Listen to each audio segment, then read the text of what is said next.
Stephen, there you go. Welcome back, everybody. My guest tonight is a husband, father, military veteran, and activist. He has 3 dogs, 2 kids, lives in Southern California, and is the Duke of Sussex. Please welcome to The Late Show, Prince Harry. Applause. Cheers and applause. Cheers and applause. Harry, Harry, Harry, Harry. Thank you for bringing in the crowd. Stephen, thank you so much for being here. And you're absolutely right. You might have missed it, but Harry said, is this the chair and the spare over there? Well done. Well played, sir. Now it is lovely to have you on the show. Thank you for coming on and talking about your new book. What should you call me? Call me anything you want at this point. I'm stuck here talking. Stephen, in the book I find you have a lot of different names. Your birthday's name Henry. Your father and brother cough and call you Harold. Friends H. What is HAZ? Short for hazardous. My wife calls me Haz. Stephen, IS Harry okay. Yeah, Harry has Baz. Baza Spike. Bazaruni SDRKS all there. Stephen, Bazaruni. Prince Bazaruni. Prince doesn't come before that. Stephen, IT is IT's own tight L and of itself. Well, you have written this very intimate memoir which I have read. And it's fascinating. It's a very good read. Itself. Applause. Stephen, that is available today. A lot of sensational leaks in the days coming up with this.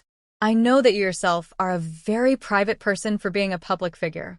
You are revealing a lot of things in here.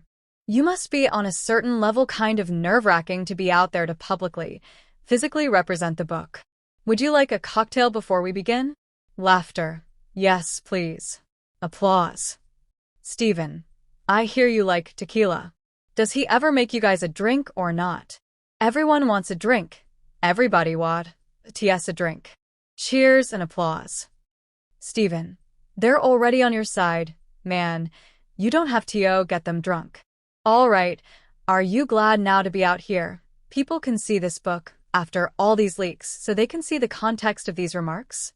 Yes, context is everything, as we know. Writing this book has been a cathartic experience. Hard times and happy times. Bringing up memories that I didn't think I had. But yes, context is everything.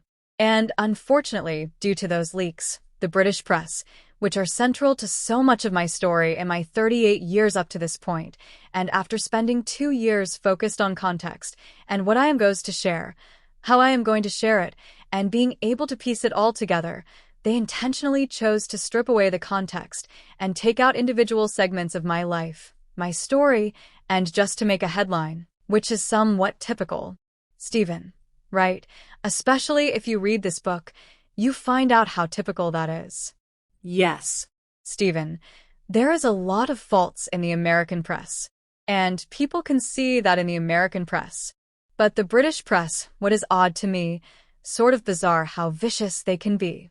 You detail a lifetime of dishonorable behavior like the kind you are describing. And not only from the press but from palace sources, in palace insiders who would not only not defend you, but also plant stories that were derogatory toward you, and placed you and your loved ones under attack. And judging the last few days, that hasn't changed.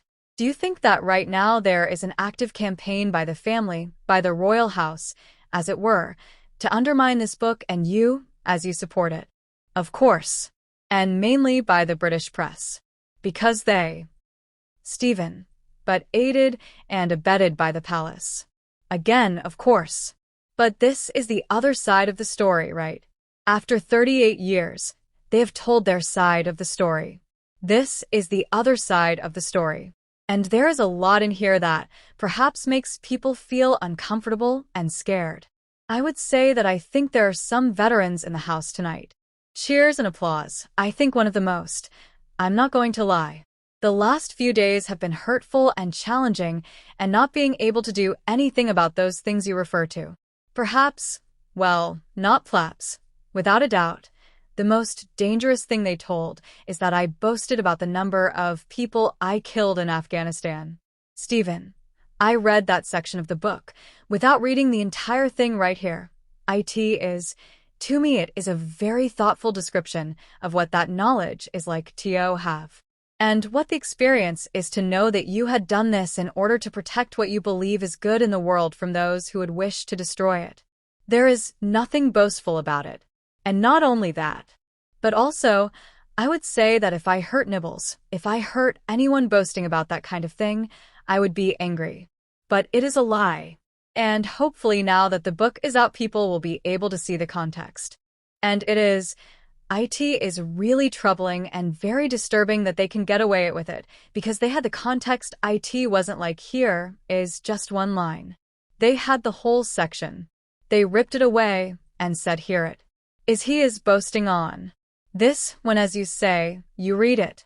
And everybody else will hopefully have a chance to read it. And that is dangerous. And my words are not dangerous. But the spin of my words are very dangerous. Stephen, dangerous because it makes you an increased target and those around you that you love. And that is a choice they made. Stephen, another odd thing about it is that this is nothing new. Here is an article from, I believe this is from Reuters from 10 years ago, describing that you had killed Afghan, the Taliban in sorts, so this isn't new information. This has been known for a long time.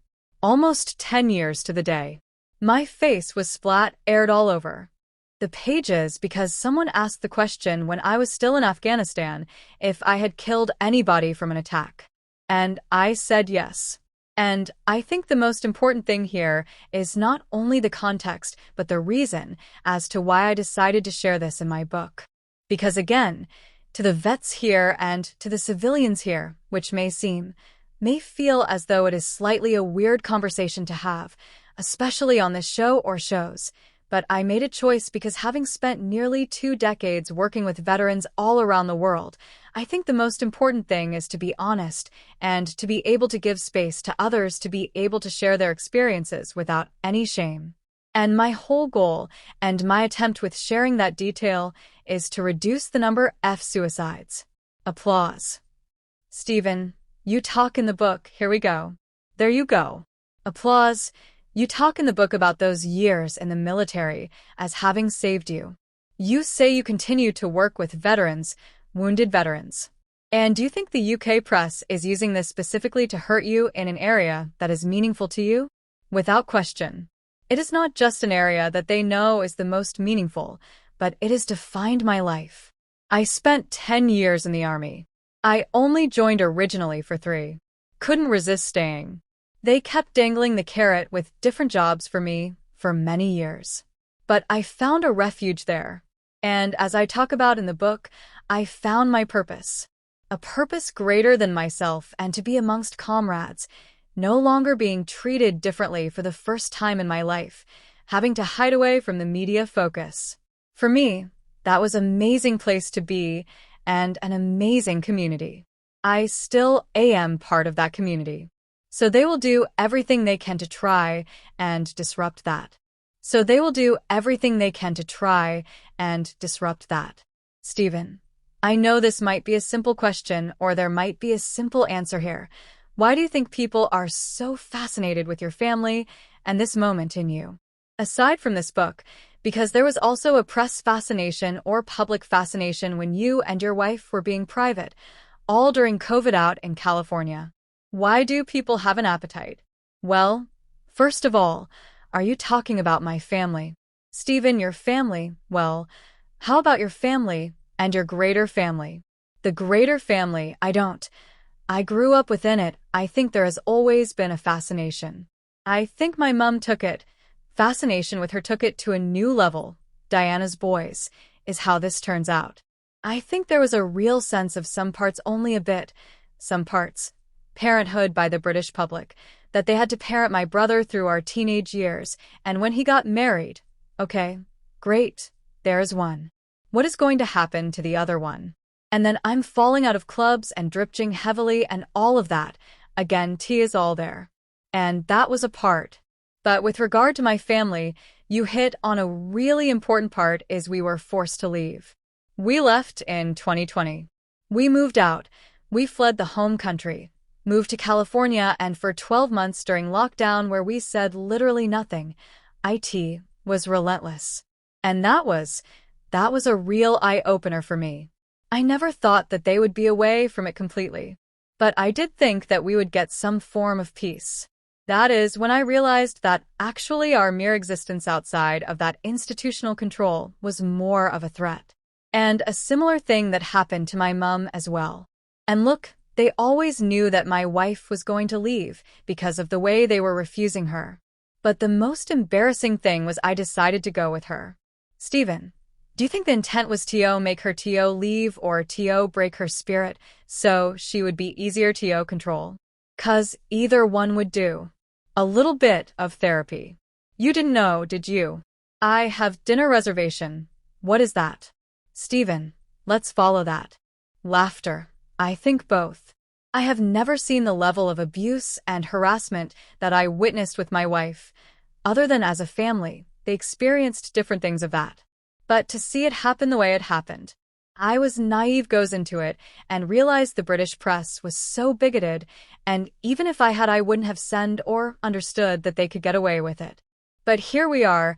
We have created a fantastic life here in California, which, by the way, is beautiful, and America's say great place to live.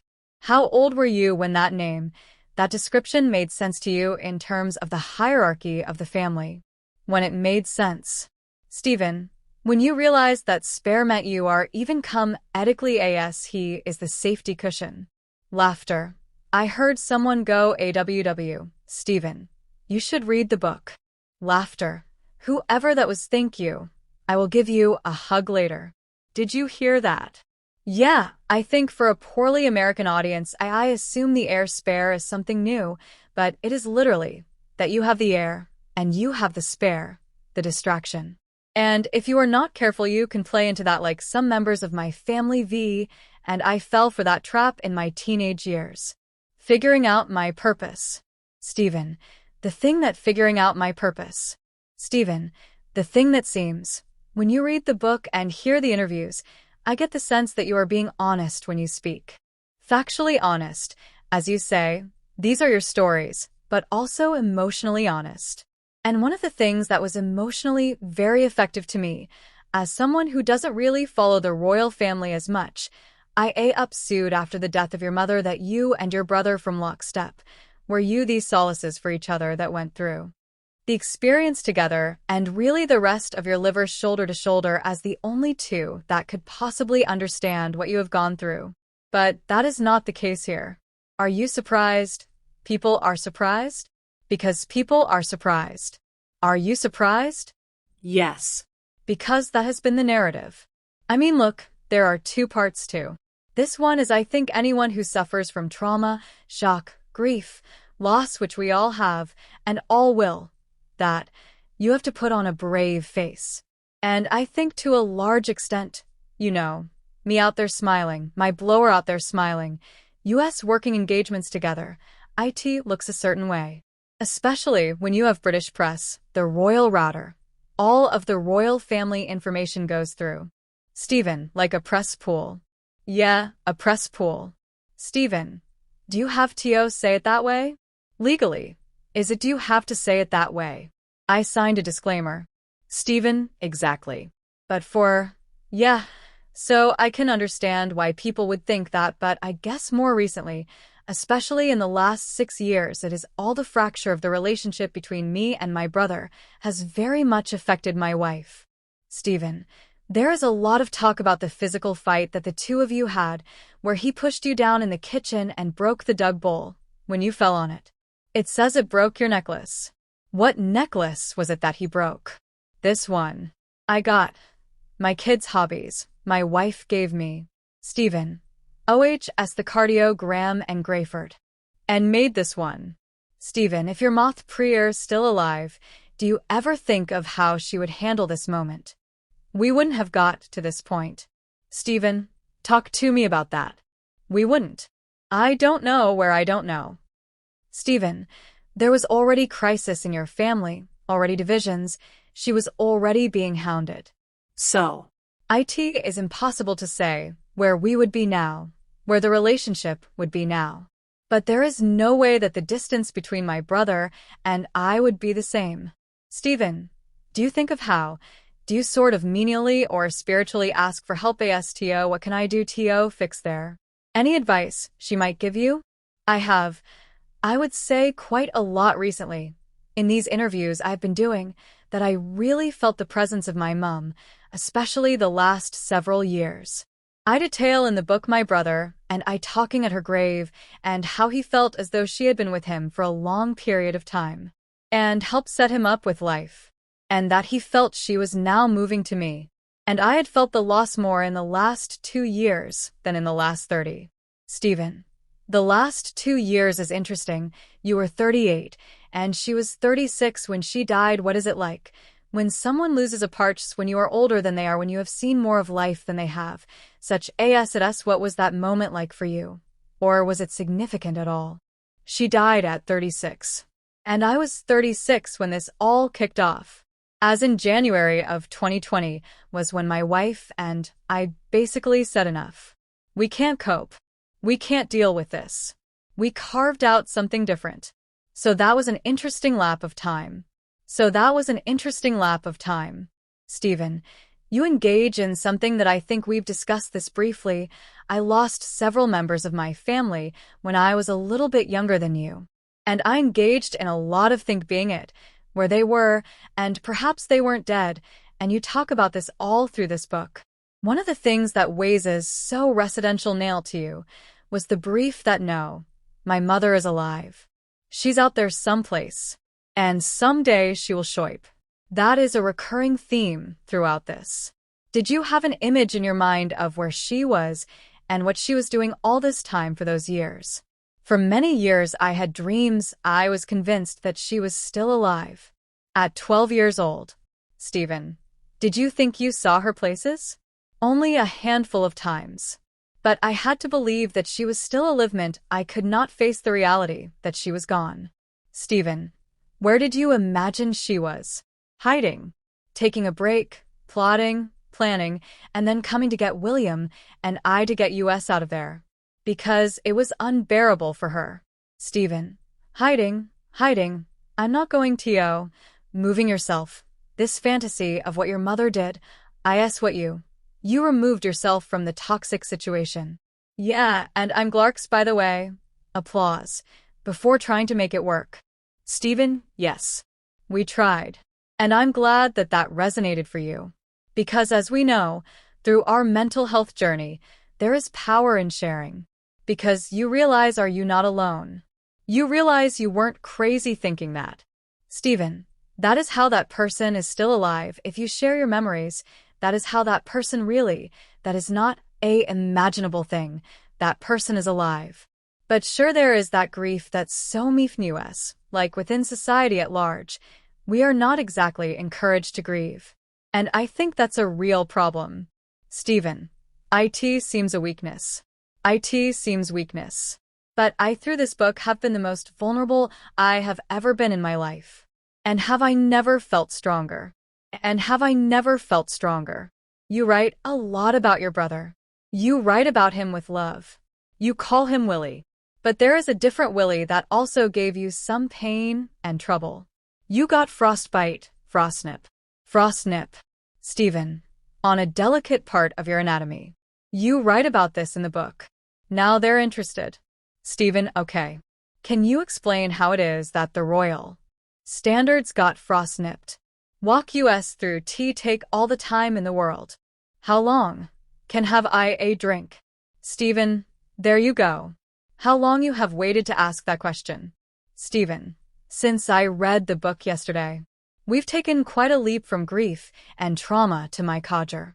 Stephen, that say gents word. Sounds like a nice nickname. You know my friend, his Willie, his John Thomas. Hang on, but in. Stephen, care for a game of tallywhacker. So how did? Stephen, I know how it made it into the book. You hyped it. But how did? How did it get frostnipped? Why did you not take care of the royal jewels? It is really hard to have this conversation because there is no one in this audience that has probably read the book yet apart from you and me. So, when you talk about context, Stephen, the context is that are you going to the North Pole? Thank you, Stephen. And things got very cold. At what point did you realize there was a crisis at the South Pole? Laughter. Applause. Once I got home. Stephen, really? Yes. Stephen. All the way home T took that long TOTHAW out? Because, hey, the problem was first of all, IT didn't turn into an icicle. IT wasn't like that. Stephen, never? Well. Stephen, okay, so it seems okay. It's fine now. Thank you. But the context was that these amazing veterans were doing a walk to the North Pole. They had all the training. I had none. And I turned up thinking, how bad can this be? Stephen, IT is only the North Pole. ST the North Pole. IT is only mine US 35 degrees. Have I this, the jacket, the warm stuff, and I got all the things that I need. What I didn't have was what I had when I actually went to the South Pole, which was which if you, laughter. Stephen, and no one in my life when I was a child could ever explain to me that someday the Duke of Sussex was going to say the word cushion to me and it would all make sense. The word cushion to me and it would all make sense. I want to show this lovely photo right here. There's so much in this book that is actually very heartwarming. The human connection you have with your family, the times when they have been there to support you. This is a beautiful photo of yourself and Queen Elizabeth II, and the world mourned her passing last September. You didn't just lose a sovereign, you lost your grandmother. And there are many really lovely interactions between you and your grandmother. What will you remember most about her? Her sharp wit, her sense of humor, her ability to respond to anybody with a completely straight face, but totally joking. Laughter. Stephen, wow. The ultimate British dry wit. Yeah. She was incredibly humorous. But again, as I said in the book, I am now, and I was then genuinely happy for her. Because she finished life. She had an amazing life, an amazing career. And she was buried with her husband. And bearing in mind the global suffering that everyone has experienced over the last 3 years, there was less suffering for both of my grandparents, and I'm really, really grateful for that. Stephen, here is another lovely family photo. Your daughter Lilibet, your son Archie. Your daughter is named in her honor. Having Chirp helps us remember those that we have lost. Do you see your mother or grandparents in these photos? Definitely my mom. Their sense of duty is very, very strong. I thought in my relationship yet, there is no way they will stand up to my wife, but I was wrong. Stephen, what do you do at home? Do you guys binge shows? Binge? Stephen, yes, the binge TV shows. Yeah. Stephen, you watch The Crown, right? You had to have watched some of The Crown, right? People love it. Yes, have I actually watched The Crown? Stephen, the recent stuff or the older stuff? The older stuff and more recent stuff. Stephen, do you fact check it while you watch it? Yes, I do, actually. Which, by the way, another reason why it is so important that history has it right. Stephen, Harry, thank you so much for being here. Really enjoyed this. Thank you for sharing this. Spare is available today. It's Prince Harry, everybody. We'll be right back. Applause.